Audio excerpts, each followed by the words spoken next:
Welcome, FNews57 here. Once again, I'm back on my Xbox Series X, and we are playing some Remnant 2, this time in the first DLC, and in this video I will be explaining and showing you exactly how to unlock the new archetype, which is the Ritualist archetype. So what you are going to need to do is go into the DLC, which is, by the way, under your adventure mode, reroll your adventure mode, select the DLC. You can do this on any difficulty, and you will need to make it to the second section of the Forlon Coast. So when you start the game, travel to the Forlon Coast, go through the first section, first dungeon boss, and you will eventually come out in a area that somewhere in this area looks like this.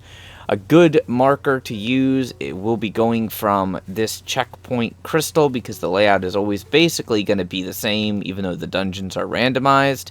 And you will know you're in the right spot because you'll come out immediately and you'll see these long boats. So basically, this is the spot that we need to be in. Depending on the difficulty in your build, you may be able to do what I'm doing and skip the enemies.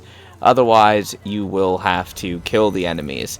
Upon jumping down on these boats, the main path is going to be over to the left, but we are actually not going to do that. You may wish to kill these enemies here.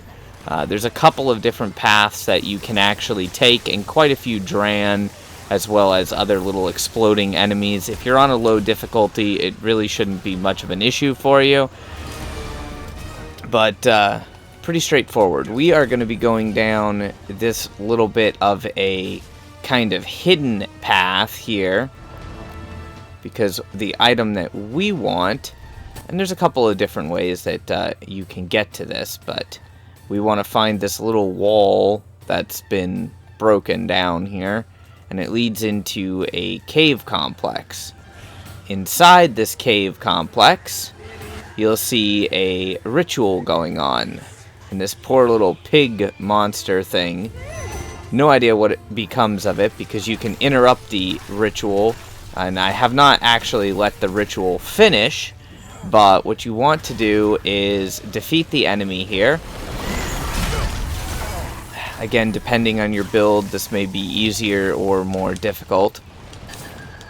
And then make your way in here on this wooden pillar. Right behind the ritual site, you'll see the ragged pulpit, or puppet, whatever you want to call it. Go ahead and grab that item. It does turn into scrap if you already have it, and there's also a note that explains a little bit about the ritual if you want right there. At which point you want to travel back to Ward 13 and go ahead and turn in the puppet for the class. Now, once you've arrived back in Ward 13, you're going to want to make your way up the crane by this ship back to our good old friend Wallace over here, and he will be able to turn in this cursed effigy for something a little bit more amusing to us. So you're going to turn it in. You'll get, actually I should say, the cursed effigy engram, because we are basically crafting it from the ragged puppet and a 5 luminite crystal.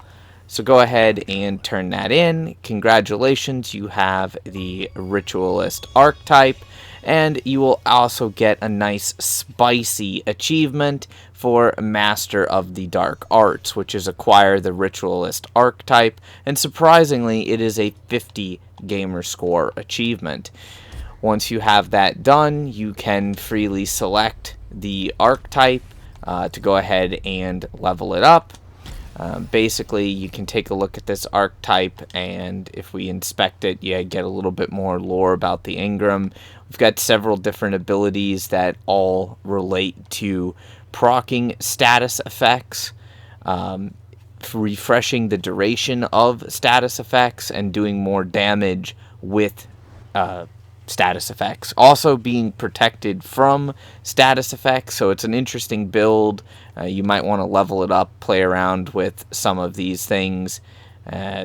Possibly the on relic use cleanses all negative status effects. That's an interesting perk. So definitely have a few things that you can mess around with.